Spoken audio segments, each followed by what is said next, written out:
Hola a todos y todas. Bienvenidos al capítulo 12 de The Sana Podcast. El día de hoy les tenemos preparado un tema muy interesante. Vamos a hablar de medicina fetal con la doctora Rosario García Mandujano. Ella es médico fetal por King's College de Londres y directora de Fetal Medicine México AC. Bienvenida, doctora, es un gusto tenerla con nosotros y gracias, de verdad, gracias por aceptar esta plática. Hola Gina, ¿qué tal? Buenos días. Muchísimas gracias por la invitación. Es para mí un verdadero gusto estar contigo y estar con todas las personas que nos acompañan a través de tus podcasts con el objetivo de compartir esta información en relación a la salud materna, fetal y perinatal de las mujeres de nuestro país y de América Latina. Sí, y de verdad el objetivo que tiene la doctora y su asociación es maravilloso y es un honor tenerla aquí y ahorita vamos a platicar y van a entender de lo que hablamos. Doctora, quiero empezar desde lo más básico para que de ahí nos vaya llevando de la mano a entender este tema que es de suma importancia. Empecemos entonces porque nos explique qué es la medicina fetal. Bueno, la medicina fetal es una rama de la medicina. Generalmente está relacionada con la ginecología y obstetricia en la parte de obstetricia que se refiere al cuidado de las mujeres embarazadas. Posteriormente existe una subespecialidad llamada medicina materno-fetal o perinatología, llamada anteriormente. Esta se refiere al cuidado de las mujeres embarazadas que pueden tener complicaciones previas, enfermedades como por ejemplo lupus, enfermedades como diabetes, hipertensión, etcétera, que las mujeres ya tienen o que se presentan ya como complicaciones durante el embarazo. La medicina fetal, como su nombre lo indica, feto se llama el bebé cuando aún está dentro del útero, generalmente a partir de la semana 10 de gestación. Antes de la semana 10 le llamamos embrión, pero la medicina fetal se refiere precisamente al cuidado del bebé en el útero en cualquiera de estas etapas. Es que sí, así como hay especialistas en bebés recién nacidos, que son los pediatras, o en mujeres, que son los ginecólogos, hay esta nueva rama y es algo que me gusta mucho, porque creo que entre antes se empieza a ver el estado del feto, se puede hablar de prevención y es un tema que toca a usted mucho en sus redes y me encanta, porque desde mi punto de vista actualmente todos los embarazos son tratados como huevito sorpresa, ¿no? A ver qué toca, muchas situaciones que son detectadas ya en meses finales o ya un poco tarde, donde se habla de controlar más que de prevenir. Y usted en sus redes habla mucho de prevenir. ¿Cómo ayuda la medicina fetal a prevenir este tipo de situaciones? Mira, justamente la medicina fetal está enfocada a esto, a la prevención de las complicaciones en el embarazo. Tiene varias etapas, varias vertientes, pero la principal de ellas es precisamente la prevención. La primera etapa es tamizaje, la segunda etapa es diagnóstico y la tercera etapa es tratamiento. Por supuesto que la primera etapa en tamizaje tiene como objetivo la definición de riesgos que puedan generar una toma de decisiones que permitan un cambio en la historia natural de enfermedades. Por ejemplo, la preeclampsia, que sigue siendo aún hoy la causa número 1 de muertes maternas y perinatales en México y el mundo, pero también de muchas otras patologías. Como bien mencionas, y me encanta el término que utilizaste de huevito sorpresa, desafortunadamente aún hoy seguimos teniendo una atención de pirámide, de atención prenatal que conlleva los siguientes pasos. La mayoría de las mujeres llegan a su consulta ya en el tercer trimestre cuando los problemas de salud están ya establecidos y por tanto no es posible generar cambios importantes que permitan prevenir estas complicaciones. Por lo tanto, lo ideal sería adoptar un nuevo modelo de atención que fue propuesto en el año 2011 por el profesor Kypros Nicolaides, que recibe el nombre precisamente de pirámide invertida o inversión de la pirámide de atención prenatal, en la cual las mujeres son vistas en el primer trimestre todas idealmente y se van generando definiciones de qué pacientes deben tener un seguimiento más específico si tienen un riesgo elevado de cualquier enfermedad o un un seguimiento normal, o sea, un seguimiento rutinario, cuando las mujeres no tienen un riesgo elevado de patologías. El modelo actual que tenemos... Exacto, eso le iba a preguntar, ¿cuál es el modelo actual? El modelo de atención actual es precisamente este modelo que comentábamos, data del año de 1928.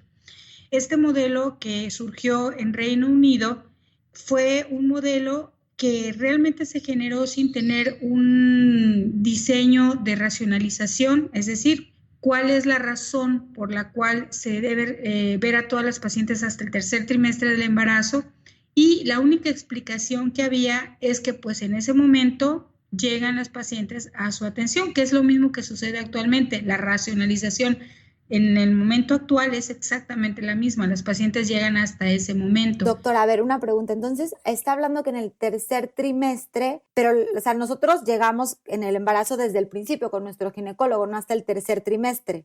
No, la mayoría de las pacientes generalmente llegan hasta el tercer trimestre. Esto tiene mucho que ver, por supuesto, con el nivel socioeconómico y el nivel cultural de las pacientes. Por supuesto, en las grandes urbes o en las ciudades más establecidas, las mujeres llegan más tempranamente, pero aún así la mayoría no llega en el primer trimestre del embarazo.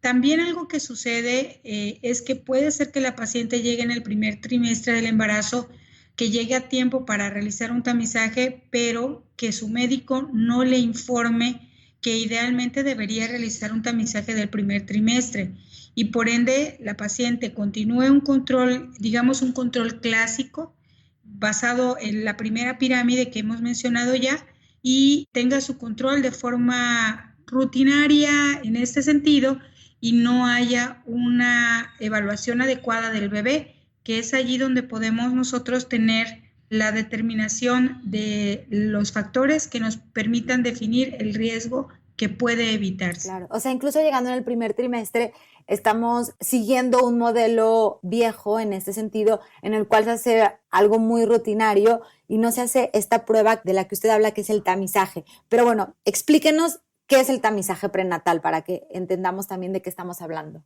Esta pregunta es una pregunta muy interesante. Debemos hacer la comparativa o hacer la definición entre un tamizaje neonatal y un tamizaje prenatal.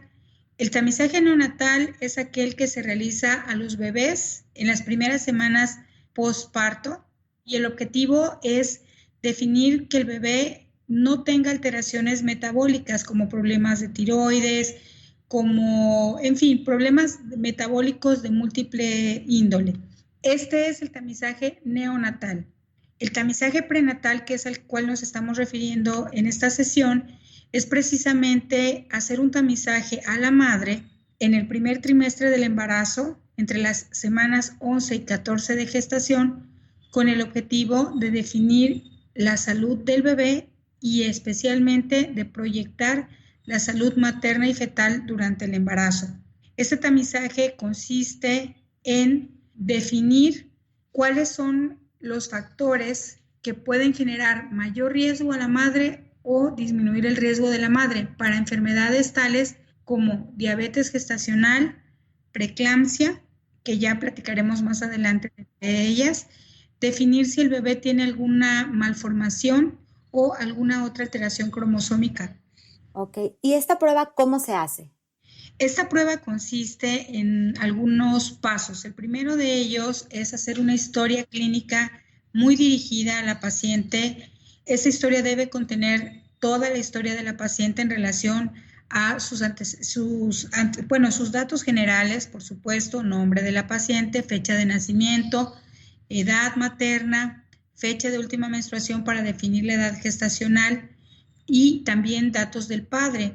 Dentro de los datos de la madre y del padre se incluyen algunos otros factores, como alguno de ellos fuma, si toma alcohol, si es alérgico a algún medicamento, si está tomando algún medicamento en el momento actual, qué tipo de embarazo ha tenido, si es un embarazo natural o es un embarazo asistido con una técnica de reproducción, etc.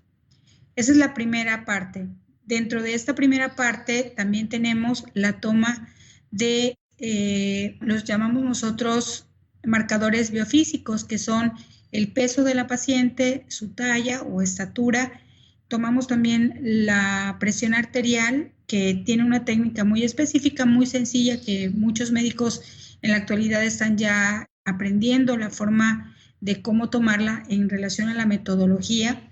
Y posteriormente se toma una muestra de sangre que nos permitirá hacer también unos marcadores biofísicos. Y el tercer paso son marcadores ultrasonográficos. Se realiza un estudio de ultrasonido a la paciente donde se observan múltiples marcadores anatómicos. Prácticamente se observa toda la anatomía del bebé en esta edad gestacional, y también se observan 4 marcadores ultrasonográficos específicamente de alteraciones cromosómicas, y también se observan un marcador en relación a parto pretérmino y un marcador en relación a preeclampsia, ya a través de ultrasonido. Sí, qué interesante, porque se hace una historia clínica completa y básicamente lo que entiendo es que se sabe el estado del feto.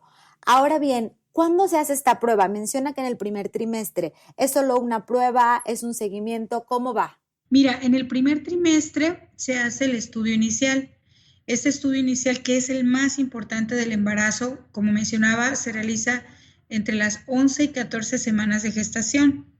En algunos casos, dependiendo de la calculadora que se esté utilizando para precisamente el cálculo de riesgo, puede ser mencionado hasta 14.1 semanas de gestación. La realidad es que se tiene que hacer este estudio cuando el bebé mide entre apenas 45 y 84 milímetros de longitud. Posteriormente a este estudio, si todo está muy bien, el segundo estudio sería un estudio en el segundo trimestre del embarazo, donde se valoran ahora las estructuras anatómicas que pueden haber cambiado, y este estudio se realiza entre la semana 20 y 24 de edad gestacional. Si todo está bien aquí también, el siguiente estudio sería entre las 34 y 36 semanas de gestación, es el rango actual, pero también en nuestra población se considera, se sugiere que puede realizarse entre la semana 30 y 34 para corroborar que el crecimiento fetal es adecuado y para definir si hay alguna necesidad de hacer un seguimiento más estrecho al final del embarazo. Súper. Estamos hablando entonces de 3 pruebas grandes a lo largo del embarazo. ¿Contra cuántas se hacen actualmente si yo llego a un control normal de embarazo? Mira, esta pregunta tiene múltiples respuestas, pero daré la respuesta pragmática, lo que se realiza en la actualidad. Las pacientes llegan a su control con su médico general o su médico ginecobstetra, y generalmente la mayoría de ellos tendrá un equipo de ultrasonido de diferentes calidades, por supuesto, pero todas ellas o la mayoría de ellas tendrá una consulta de control de embarazo mes a mes, como se ha hecho clásicamente desde 1928, y en cada una de esas consultas le realizarán un rastreo ultrasonográfico. Es decir, la mujer, si llegó durante 9 meses a un control, durante cada uno de estos meses se les realizará un ultrasonido. El problema es que esos ultrasonidos no tienen una especificación que te permita definir o prever alteraciones que pueden presentarse y, por supuesto, evitarlas. Algo muy complejo que sucede y que sucede diariamente es que las pacientes son revisadas de forma continua, mes a mes, y todo va bien, todo va bien, todo está perfecto, y de repente cuando ya va en el quinta o sexta visita, el bebé tiene una malformación, por ejemplo, cardíaca, que en realidad ha estado allí desde el principio, pero que no fue definida. De hecho, es un tema que quería yo platicar con usted. Compartió hace poco en sus redes un artículo de The Telegraph y habla de una mamá que ganó un juicio en contra del National Health Service de Reino Unido por la no detección en un ultrasonido de una anomalía cromosómica en su bebé, el cual nació con síndrome de Down. Para mí fue muy revelador, pues los ultrasonidos, como acaba de explicar, la idea, bueno, al menos en México, es que son bastante superficiales, ¿no? Escucha el corazón, ve la posición. No sabía yo que tenían esa cualidad. Ya hablamos un poco de eso, pero ¿cuál es la diferencia entre un ultrasonido normal y un tamiz prenatal? Mira, la primera diferencia que encontramos y que va a ser muy clara en hacer la definición es precisamente que un estudio rutinario de los que he mencionado que se realizan en los consultorios generalmente tienen una duración de escasos 5 minutos, que únicamente tienen como objetivo mostrar a los padres: el corazón está latiendo, aquí está la carita de su bebé, mírelo cómo se mueve, el líquido amniótico está bien y la placenta se ve normal. Listo, es todo lo que observamos. Un estudio dirigido, un estudio realizado por un médico que ha tenido una especialización, puedo decir, en medicina fetal o en medicina materno-fetal, o incluso por un médico que actualmente hemos trabajado fuertemente en relación a esto, en un médico que tenga una certificación, por ejemplo, de tamizaje de primer trimestre, hay una diferencia enorme.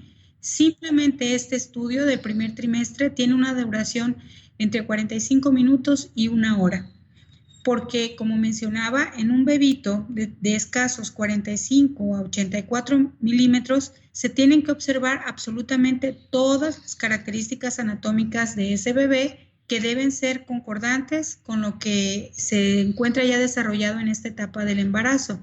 Y también se deben buscar los marcadores ultrasonográficos que he mencionado, que para tamizaje de alteraciones cromosómicas son la translucencia nucal, el hueso nasal, el ductus venoso y la válvula tricúspide.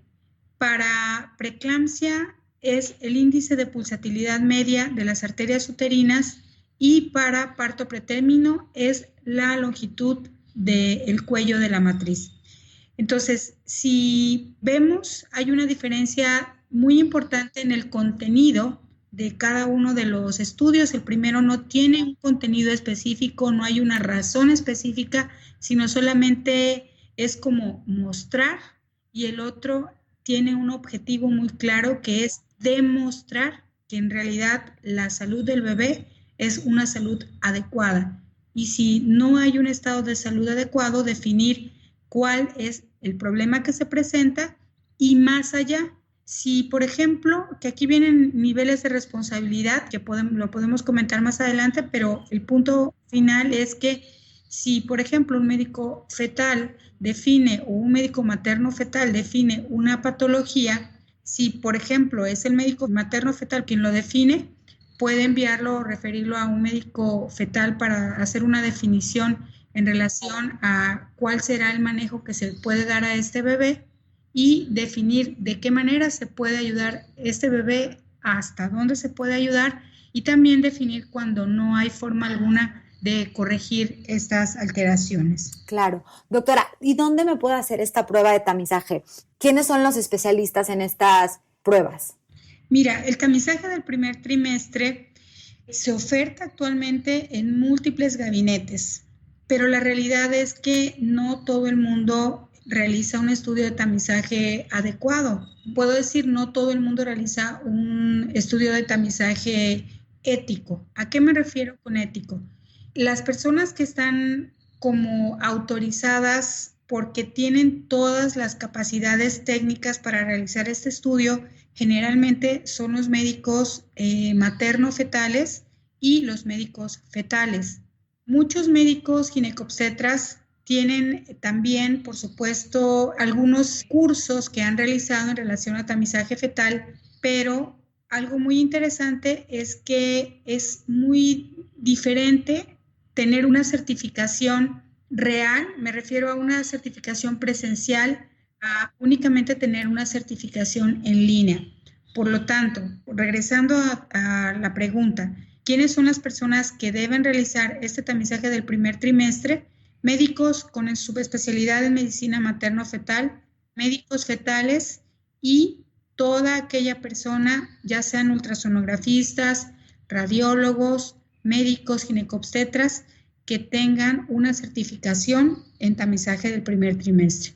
Súper, sí, y creo que es bastante lógico, ¿no? Cuando tenemos un embarazo y vamos al ginecólogo, se trabajan con otro tipo de médicos, se trabaja con un pediatra, se trabaja con un anestesiólogo en toda esta etapa, ¿no? Entonces es bastante lógico meter en la ecuación a un médico que se encargue del feto, ¿no?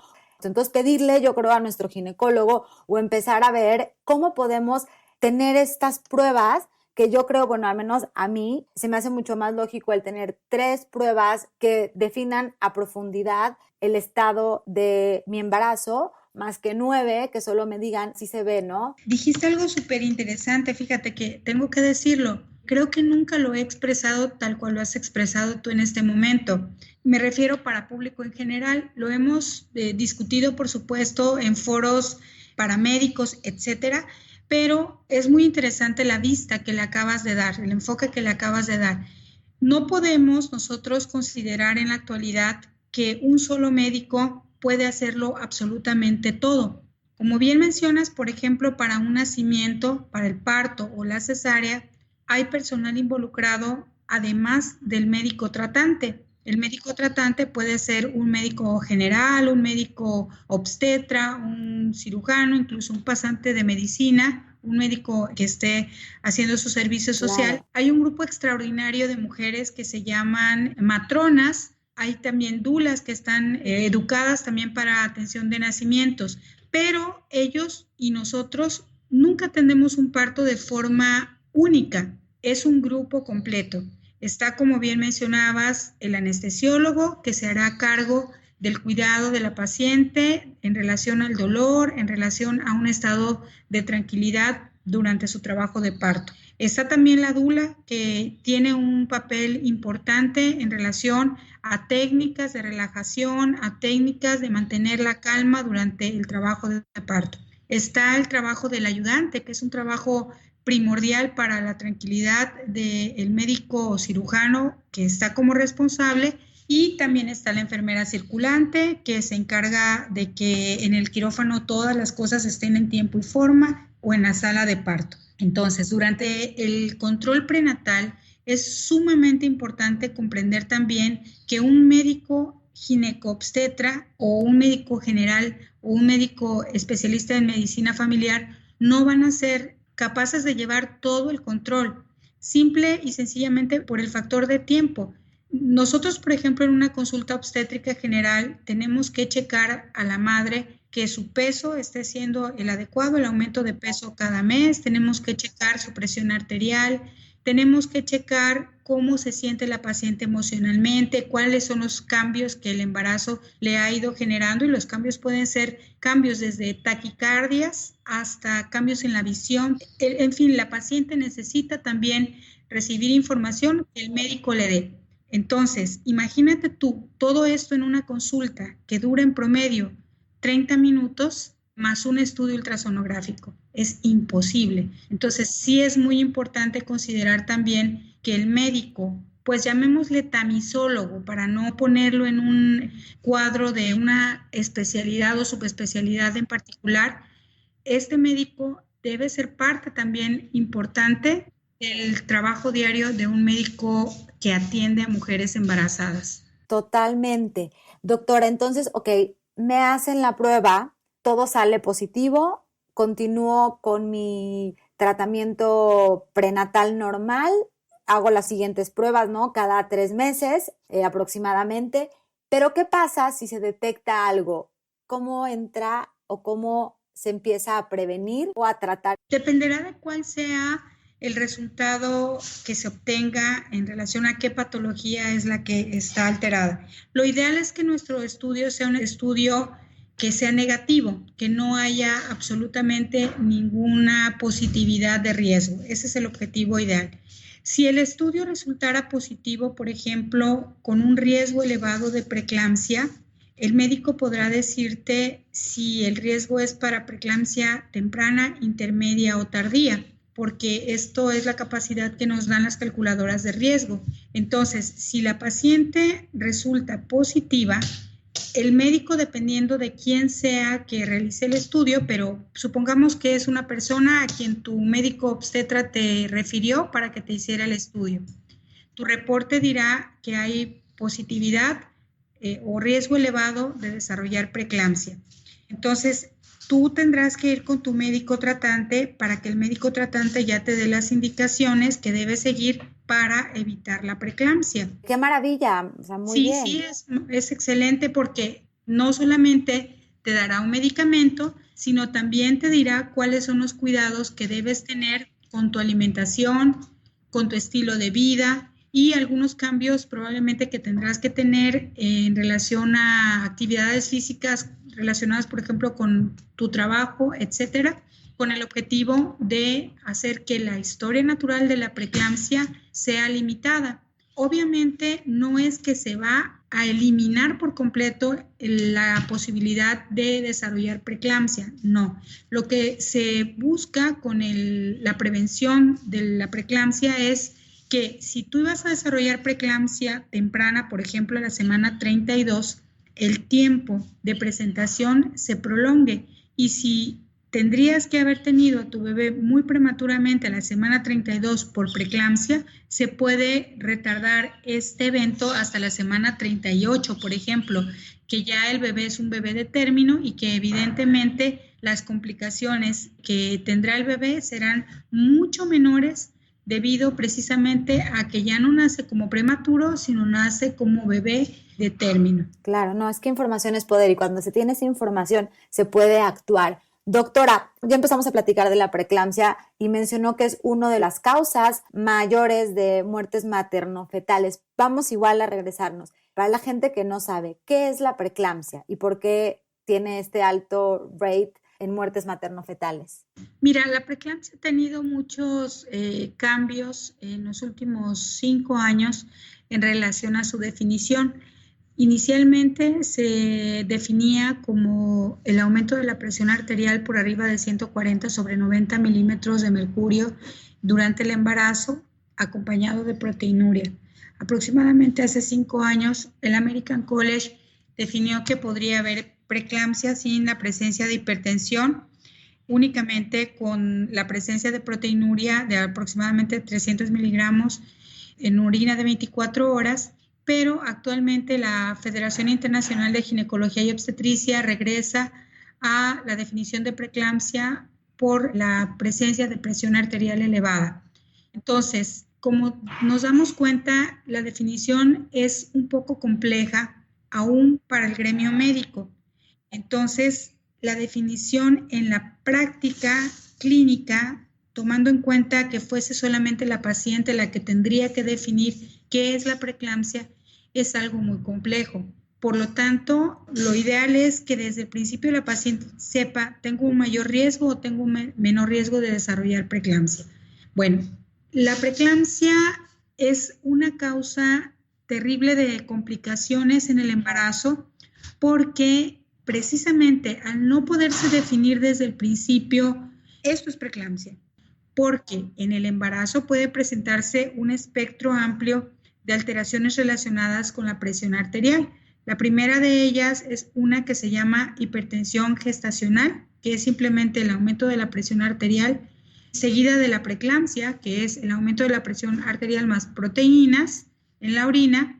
Después sigue la eclampsia, que es una complicación mayor de la preeclampsia, y después sigue el síndrome de HELLP, que es una alteración extremadamente grave para el bebé y para la madre, que por supuesto cualquiera de ellas, de hecho, desde la preeclampsia puede culminar incluso en la muerte de la madre o en la muerte del bebé.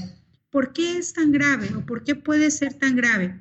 Porque realmente los cambios que genera la preeclampsia en el organismo materno y también del bebé no empiezan cuando empieza la preeclampsia. Estos cambios empiezan prácticamente desde la semana 10 de gestación y comienza precisamente con la formación de algunos vasos sanguíneos que se producen en la placentación o en la formación placentaria, y estos, al no llevarse a cabo esta placentación adecuadamente, generará, por ejemplo, una disminución en el flujo sanguíneo fetal. Influirá también en cambios renales, en cambios del sistema circulatorio, en fin, en toda la economía o el cuerpo de la madre, que podrían al final generar incluso cambios y daño a nivel cerebral, tanto del bebé como de la madre. Y en esto radica la importancia de que la preeclampsia no se presenta justo cuando ya se hace clínicamente manifiesta, sino se empieza a desarrollar prácticamente desde el principio del embarazo. Claro, algo que noto es lo complejo de toda esta situación Y es que es así, ¿no? Un embarazo es complejo y es algo personal y me gusta que en todo momento hemos hablado de hacer esta historia clínica en la cual se toman en cuenta muchísimas cosas, no se generaliza, como a mi punto de vista de repente se hace en la ginecología. Porque, por ejemplo, veo que a todas las mujeres embarazadas se les dan aspirinas. ¿Usted qué opina de eso? No, eso es un terrible error. No puede darse aspirina a todas las mujeres embarazadas por varios factores. El primero de ellos es que aproximadamente un 15% de las pacientes son pacientes que presentarán resistencia a la aspirina. Otro porcentaje de las pacientes presenta reacciones de tipo alérgico a la aspirina. Otras pacientes pueden presentar también complicaciones por la aspirina, como por ejemplo hemorragias de sangrado de tubo digestivo, en fin, cualquier tipo de sangrado en su cuerpo. Quiero decir con esto que la aspirina, al igual que cualquier otro medicamento, no es un medicamento inocuo, no es un medicamento que no genere cambios en el cuerpo de la madre y que pueda tener consecuencias también negativas. Y lo más importante de todo esto, si nosotros damos aspirina a todas las mujeres embarazadas como personal de salud, estaríamos considerando, bueno, yo ya le he dado aspirina, pues la paciente ya está protegida para desarrollar preeclampsia. Y esto no es correcto, porque repito, hay un porcentaje de pacientes que no van a tener una respuesta correcta al medicamento. Por lo tanto, estas pacientes que no tengan una respuesta correcta al medicamento, al estar nosotros sobreconfiados de que ya están protegidas, les estamos generando el gran problema de dejarlas abandonadas, que empiecen a tener los primeros datos de preeclampsia, no nos demos cuenta, los pasemos por alto y que las pacientes igual no pongan atención porque al final ellas están protegidas con la aspirina y finalmente tengan un resultado muy adverso durante el nacimiento de Lo su que bebé. hablábamos de nuevo, la sorpresa, ¿no? En el huevito. Exactamente. Doctora, todas estas pruebas y esta información que nos ha dado, ¿qué tan nueva es? ¿Qué tan confiable es? Cuéntenos. Bueno, si nos referimos a qué tan nueva es, la realidad es que el primer artículo, por ejemplo, que nos define la translucencia nucal, data de 1999. Entonces ya no es una información tan nueva. Segundo, la información que definió estos artículos no es tampoco una información que surgió en ese mismo año. Son muchísimos años de investigación. Me parece que fueron 20 años de investigación para liberar esos primeros datos. Por lo tanto, si tomamos en cuenta 1999, al menos tenemos ya 30 años, ¿sí? Más los años de investigación. Ahora, en relación a la inversión de la pirámide de atención prenatal, la información data del año 2011, igual con un soporte de al menos 20 años de investigación y finalmente tendríamos nuevamente alrededor de 8 años de aplicación en el mundo con más de 28 años de investigación como soporte. Todo esto surge en Reino Unido, en King's College, Londres, específicamente en lo que anteriormente se llamaba Harris Birthright Research Center de King's College de Fetal Medicine Foundation. Actualmente es el Fetal Medicine Research Center de Fetal Medicine Foundation, King's College. Y aquí se ha hecho toda esta investigación no solo en Reino Unido, sino ha sido investigación multicéntrica en toda Europa e incluyendo población de todo tipo, porque sabemos que, por ejemplo, en Inglaterra la comunidad es una comunidad múltiple, multirracial, y entonces las calculadoras de riesgo están bastante adecuadas a cada tipo poblacional. Claro, para personalizarlas. Sí, sin embargo, tengo que decir que en México, bueno, llevamos ya más de 6 años trabajando. Tenemos ya resultados no únicamente de Fetal Medicine México, Asociación Civil, sino de algunos otros centros que han estado trabajando, haciendo tamizaje desde, repito, hace más de 6 años. Y bueno, vamos ya teniendo nuestros primeros resultados sobre artículos en nuestra población. Ahorita estamos haciendo investigación bastante formal en relación a precisamente preeclampsia. Y bueno, no es algo nuevo en nuestro país, me refiero, no es algo nuevo que surja como una moda, no es algo nuevo que surja como una novedad, sino es algo que se ha venido constantemente trabajando desde hace más de 6 años y que está teniendo ya una aplicación más específica y que sí tengo que decir también, por otra parte, que es nueva en el sentido de que todos debemos alinearnos a esta nueva pirámide de atención prenatal en la cual las pacientes deben ser atendidas en el primer trimestre del embarazo, en el segundo trimestre del embarazo y en el tercer trimestre del embarazo a través de un estudio muy dirigido de tamizaje prenatal. Claro, totalmente. Doctora, mencionó las calculadoras de riesgo. Entiendo que estas calculadoras de riesgo es donde ustedes recaban toda la información de las pacientes para hacer esta investigación y que cada vez sea un poco más acertado los diagnósticos. ¿Estoy en lo correcto? Es correcto. Las calculadoras de riesgo las utilizamos porque a través de ellas nosotros podemos definir precisamente cuál es el riesgo de las pacientes para tener una u otra patología. Pero las calculadoras de riesgo también nos permiten ir almacenando, como bien mencionas, la información y a través de este almacenamiento podemos ir definiendo características muy específicas de nuestra población mexicana. Entonces, eso es lo que estamos realizando en relación a investigación y en términos prácticos, las calculadoras lo que nos permiten hacer es calcular en ellas cuál es el riesgo de cada paciente en particular y actuar en consecuencia. Qué maravilla. Doctora, su maestro es el doctor Kypros Nicolaides. Sé que es una eminencia en el tema. Para quienes no lo conocen, cuéntenos un poco del doctor Nicolaides. Bueno, el profesor Kypros Nicolaides es probablemente la figura más influyente de la medicina fetal a nivel mundial. Él es director de Fetal Medicine Foundation. No me recuerdo exactamente la fecha, pero sí recuerdo que tiene más de 20 años de haber sido fundada Fetal Medicine Foundation. Fetal Medicine Foundation ha trabajado desde su inicio en investigación para definir todos estos nuevos conocimientos en relación al cuidado de la salud materna, fetal y perinatal. Es una persona extraordinaria que ha dedicado su vida entera verdaderamente al cuidado de las mujeres embarazadas y sus hijos. Es una persona que ha generado un sistema educativo impresionante a través de su fundación, en el cual nos hemos educado médicos de todo el mundo, que hemos ido a Inglaterra a estudiar en periodos probablemente de entre 2 y 4 años para regresar a nuestros países y aplicar toda esta información que obtenemos allá, todos estos conocimientos. Y pues el profesor Nicolaides tiene más de 1,200 artículos que hablan sobre todas estas informaciones y todos estos artículos han sido publicados en las revistas de más alto prestigio a nivel mundial. Anualmente tenemos un Congreso Mundial de Medicina Fetal que va haciendo en diferentes países de Europa específicamente. Hace 2 semanas estuve con el profesor Nicolaides en Londres, Inglaterra. Estuvimos trabajando precisamente cómo vamos con los proyectos en México y cuál es la visión que tenemos.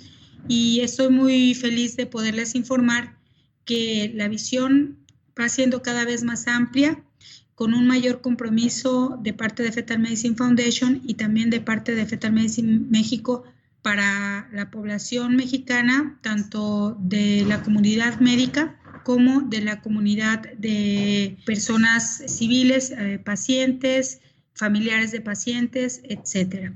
Súper, doctora. Es un trabajo maravilloso y gente como el doctor Nicolaides y como usted están rediseñando algo que hemos hecho por mucho tiempo. Doctora, por último, ¿cuál es su definición de llevar un embarazo sano? Bueno, voy a hacerlo desde la A a la Z.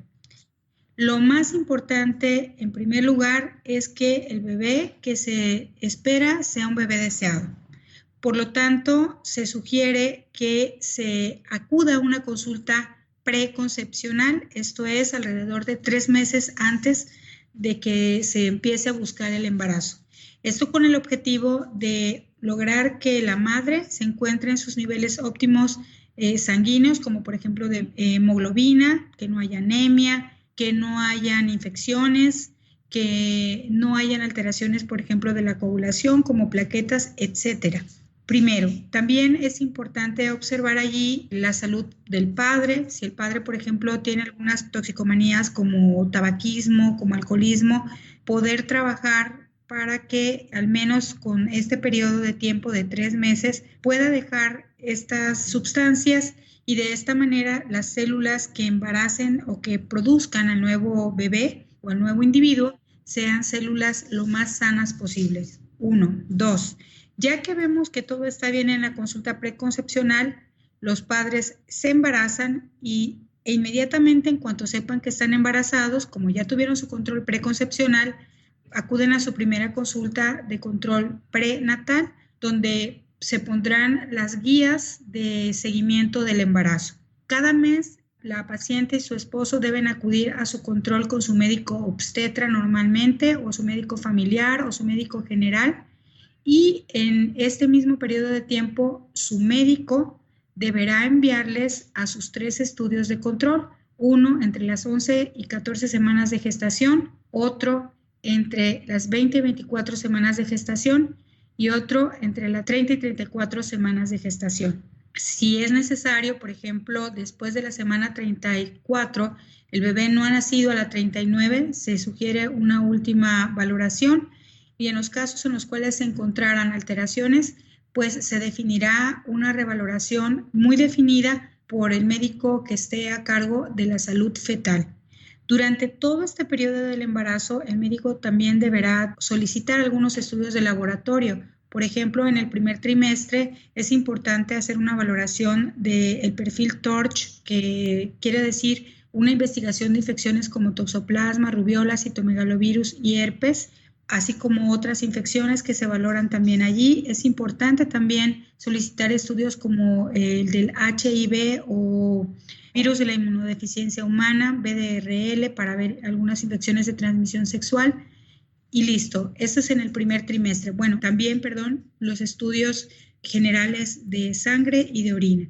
En el segundo trimestre deberán también realizarse, que también deben realizarse desde el primer trimestre, los estudios en relación a perfil tiroideo para corroborar que la tiroides de la paciente está normal. Y en el segundo trimestre deberá observarse otros estudios de sangre, como por ejemplo los relacionados con el tamizaje de la glucosa sanguínea. Y listo. También en este periodo del embarazo, el médico dará indicaciones con respecto a la nutrición de la paciente, que idealmente deben estar basados en una alimentación correcta y adecuada. Por lo tanto, allí idealmente se debe sugerir una valoración por una nutrióloga, especialmente que tuviese conocimientos en nutrición durante el embarazo, y también el médico indicará algunos suplementos nutricionales que son necesarios en el embarazo porque los requerimientos aumentan importantemente. Y también darán indicaciones en relación a la dieta, la salud sexual de la madre y otros aspectos que la madre y el padre deberán conocer durante el embarazo. Y es muy importante señalar a las pacientes que las consultas de seguimiento del embarazo deben estar muy enfocadas a que el médico tratante resuelva todas sus dudas. Todas las dudas que las pacientes tienen deben anotarlas en un listado. Puede ser un listado de una pregunta, puede ser un listado de 100 preguntas, pero sí es muy importante que haya una comunicación adecuada entre la paciente y el médico para que no haya dudas en la atención de su embarazo, de que la atención de su embarazo ha sido exactamente lo que ella y su familia necesitan. Claro, totalmente, que sea un proceso en el que nos sintamos en todo momento seguras, ¿no? Y confiadas. Doctora, muchísimas gracias por esta información valiosísima. Uno de los objetivos de este podcast es eso, ¿no? El cuestionarnos y empezar a tomar la responsabilidad al estar informadas de varias situaciones y en este caso del control prenatal, ¿no? Al entender este tipo de cosas podemos llegar con nuestros doctores de manera más consciente y llevar este proceso de manera más tranquila. Entonces, de verdad, gracias por haberlo hecho tan sencillo para nosotros. Antes de terminar, ¿dónde la encuentran? ¿Dónde puede encontrar más información de este tema, doctora? Bueno, pues la información la pueden encontrar en las redes sociales. En Facebook estamos bajo el nombre de Fetal Medicine México. Pueden también encontrarnos en Instagram y en la página de Fetal Medicine México, que es www.fetalmedicinemexico.com. Y pues yo estoy como Rosario García Mandujano, ese es mi nombre completo. Soy médico ginecobstetra, soy médico fetal y estoy a la orden en la ciudad de Villahermosa, Tabasco. Estamos realmente en muchas partes del país, por eso les invito a que sigan las redes sociales y todas las dudas que tengan, nos encanta en Fetal Medicine México, Asociación Civil, apoyarles con información. Todas las preguntas que tengan pueden enviarlas a través de inbox en estas páginas que he mencionado y daremos respuesta a ellas probablemente a través de una presentación en vivo o puede ser incluso que posteriormente estemos dando respuestas por escrito, pero sí nos gustaría mucho tener interacción con las personas que nos escuchan. Súper. Doctora, pues muchísimas gracias por esta entrevista. Al contrario, Gina, muchísimas gracias por la oportunidad que me das de compartir toda esta información y te felicito porque el trabajo que estás haciendo es un trabajo necesario, es dar información que es información muy importante, todos deberíamos de tener, no solamente me refiero a lo relacionado con la salud materna, fetal y perinatal, sino con nutrición, con la conexión mente-cuerpo, etcétera. Y es una información que verdaderamente necesitamos. Así que muchas felicidades y muchísimas gracias por permitirme ser parte de este esfuerzo tuyo. Muchísimas gracias, doctora. Bye. Bye, bye.